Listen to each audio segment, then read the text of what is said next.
Welcome to week 3. This is the lecture on the northern colonies. England is becoming a power, but pays little attention to its colonies. It kind of just lets them do what they want.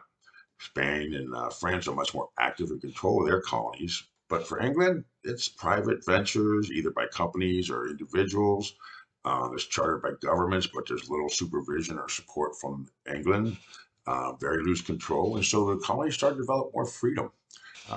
This is different from, like I said, French and Spanish, where they have really control of their colonies. And so, because of this lack of control, we're going to start to see America start to develop a more independent spirit.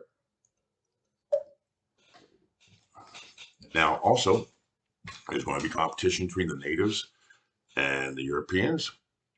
Then there's going to be competition between the European countries. And when there's competitions, there's going to be violence. So, so let's start with what's going to happen in England. Elizabeth I, remember, was a Protestant. Then she passed away, replaced by James I from 1603 to 1625. He's Protestant, but he moves away from Calvinism. And he was the one that got the Puritans all upset. They start going to America.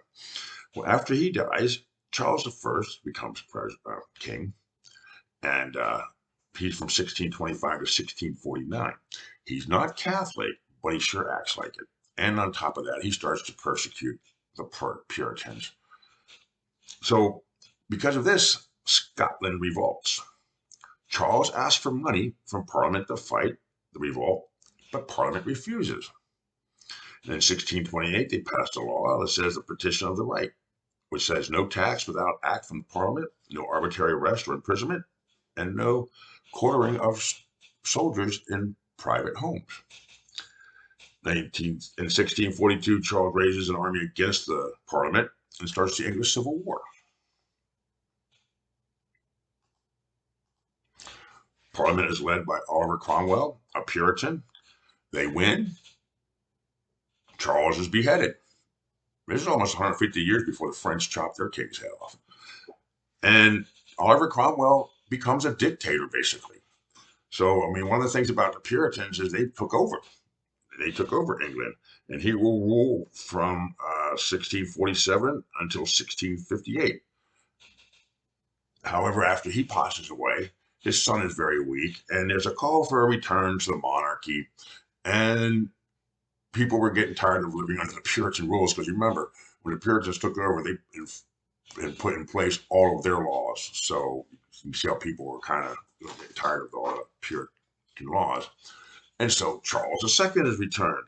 However, his power is weakened, and he now has to share power with Parliament. This is a major event in Europe simply because it's showing a shift of power from strictly the king being a sole person in charge, so now Parliament has power too. So it's a shift from a complete monarchy to what we call a constitutional monarchy eventually. Now, at the same time, mercantilism. The chief objective of the economy is to serve the state. We need money for bureaucratic and military states. Boy, that hasn't changed, has it? And only so much money in the world. We need to capture everybody else's money. So England passes what is known as the Navigation Acts. All trade between England and colonies, shipped by England-owned and manned ships. Products had to go to England first, get unloaded, handled, and reloaded before shipped to colonies. And certain products could only be sent to England from the colonies. So what we're saying is here, all trade between England colonies shipped by England-owned ships. That means if you are an English colony, you're not allowed to ship on any Dutch ships, French ships, or Spanish ships, or anybody else, even if it's cheaper, because England wants to control the trade. That's why it has to go to England, get unloaded, handled, and reloaded. Well, I mean, it kind of sounds kind of stupid, but say it's coming from, Africa, it would have to go up to England, get unloaded. Why? Well, first of all, people get paid to unload and load and, get money that way. But they wanted to have control of the trade. They wanted to see what was being sent here and there. They wanted to have that kind of control.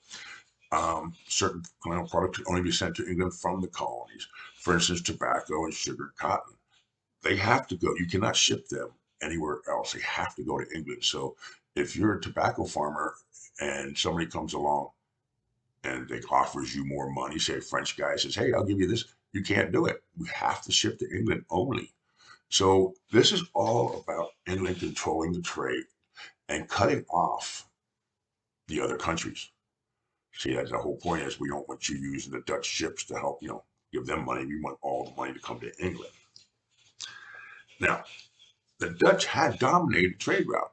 Believe it or not, that little country in the Netherlands, because of course they didn't have much inner turmoil, and they were basically a mercantile country. They were all interested in making money, so they were doing really well. And then they get into a series of wars with England between 1652 and 1674. There was actually three of them, and because of the navigational acts, the Dutch are cut out of trade.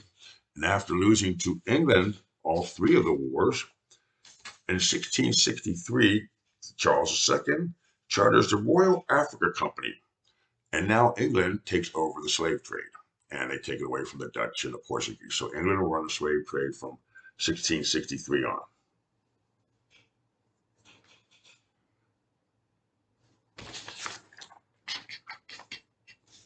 Meanwhile, James, Duke of York, he's the brother of Charles II.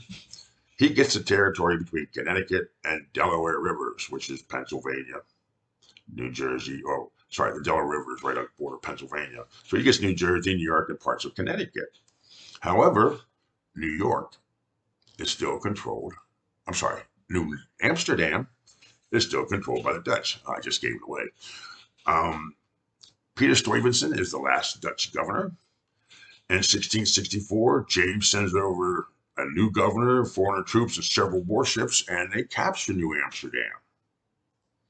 And guess what it's called? New York.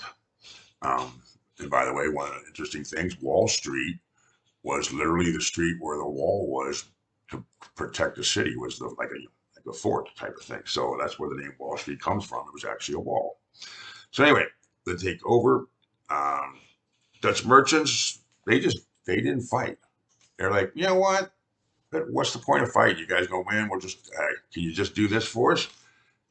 They get very favorable terms. The Dutch people are allowed to keep their land. All they have to do now is just, become English citizens. So there's some famous families that came out of from the Dutch who are quite wealthy nowadays that started out back in the New Amsterdam days. And so what happens is New Jersey goes to John Berkeley and George Carteret. So they become the proprietors of Jersey. So this is what I mean by let me stumble over that word, proprietary colony. These two guys own it. So they get the money, the profits from the colony after, then of course they got to pay their share of taxes to the king, but they are the ones who get the money. On a royal colony, all the profits go strictly to the king. But part of the reason why they do this is, we've talked about stock ventures and stuff, there's no risk to the king if something goes wrong. So that's one of the main reasons why he lets these people do this stuff. And it also gives America more of an independent feeling because it's owned by individuals and not the king. So New Netherland becomes New York. As you can see where, that's the New York at the time. See what the Iroquois Confederation is as Native Americans. See, and now there's going to be a problem here because Massachusetts claims all the land west of it, and so so that's going to be later on a problem. However, so what they did is they split the colony of New York between the Dutch and the English. They confirm the Dutch holdings, allow religious freedom, and they give 2 million acres to elite, which becomes manor. So they actually would give more land to the Dutch elite just to help them out. Now, here's it. There's no self-governing anymore. They raise money through the customs duties. That's the tariffs, taxes that come in. All the money, James gets the profit. He's the owner of New York. Merchants are angry because they're not making any money, the people in New York. So 1683, James does allow New York to have a general assembly. The first assembly tried to pass the Charters of Liberties and Privileges, which would guarantee civil liberties and self-government, a right to vote, and only taxes by assembly. And of course, the king said, "Are you crazy? That's way too much freedom." So he got rid of that. He feels it undermines Parliament. And New York actually falls into a problem because it's split between the Dutch and the English. They constantly argue or don't get along, and there's very little political instability. So New York is a very slow-growing colony. In fact, it's one of the slower growing colonies because if you notice, it has no water, very little access to the ocean, so that's for trading that outside the Hudson River. So it does not become much of a factor as much as certain other colonies will. William Penn, looks like the guy from Quaker Roots, doesn't he? He's father. Charles II owed his father a favor, so he gave him land. But William Penn is a Quaker. They are a radical sect of Puritanism. They believe that God offered salvation to all. They placed the inner light in everybody. Why are they called Quakers? Because at the meetings they shook, they quaked, like aspens, they quaked. Um, there'd be another group that split off of them called the Shakers, which were much more violent, shaky stuff. Um, and we'll get talk about this quaking and shaking later on when we get to the Great Awakening. um, so there's no ministers, and this is important for women. I'll explain. It's because anybody could speak. So they were divided, women on one side and men on one side, but anybody could speak. Um, there's a good picture of things, how women are on one side and men on the other. But see, there's a woman standing up and talking. Anybody who wanted to say something could, because there's no ministers. Everybody, they truly believe that anybody is equal. They are against violence. They refuse to serve in the military or pay taxes to support the military. They refuse to tip their hats to anybody or use names of address like sir. They use words thee and thou instead of you. And they are heavily persecuted in England and heavily persecuted by the Puritans in America. And so William Penn sets up Pennsylvania for the Quaker people. And why this is important for later on is your early abolitionists and your early women rights leaders will be Quaker women because they have the experience of standing up and speaking in front of people. And they also have the religious belief that everybody is equal. So that's where the Quakers come from. So he is given Penn's Woods. That's what Pennsylvania actually means, Penn's Woods. And in 1681, he received his charter. He sells the land to the wealthy Quaker merchants. They get government positions, economic concessions. Penn offered self-government, freedom of religion, reasonably priced land.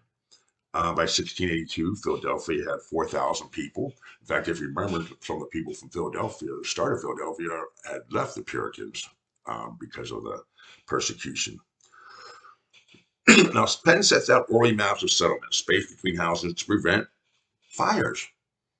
What a concept when everything's built out of wood.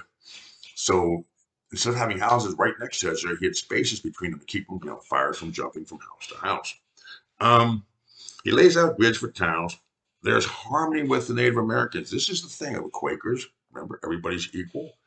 What they have is when there's a dispute between the English and the Native Americans, they have a committee of half Native Americans and half English, and they sit down and work out the dispute that way. So it's the Pennsylvania starts out as a very harmonious state for everybody. William Penn expects cohesive hierarchical society. There's no thing when everybody says everybody's equal, that means they're equal in the eyes of God. It has nothing to do with how much money you have. There's a fast growth with very people in self-contained communities. However, it didn't exactly work out the way he wanted because people were just going to, they're not going to come out and go, okay, well, this is my little spot here in the square little land. No, they're going to take what they want, the best land they want. How can they get, and they're going to work the job that gives them the most money, that kind of stuff. However, by 1700, the Pennsylvania Assembly approves of slavery in the Quaker colony. And what is happening is Pennsylvania's being, there's more people than just Quakers, and soon the Quakers are outnumbered. And as the non-Quakers take over the government, and slavery, because Quakers compete against slavery. And when that happens, the Quakers leave government. And so it becomes completely taken over by the non-Quakers. William Penn does buy the lower 3 counties from York, which this becomes Delaware. So that's how Delaware is formed. Um, but an example of how things changed was the Walking Purchase of 1737. And the whole point of that was the deal was the settlers would be able to claim as much land as they could walk in a day and a half. That was the deal between them and the Native Americans. Well, so the Native Americans figured out, they'll have to walk through the woods and stuff. Uh-uh. The English went ahead. They had people who were runners. They got half. I forget how many guys did it, and only one survived. I mean, they were like, you have to run until you drop. But they had people who went ahead and cleared the trees and cleared a path so they could run, and they got almost 3 times as much land as what the Native Americans thought they were going to take.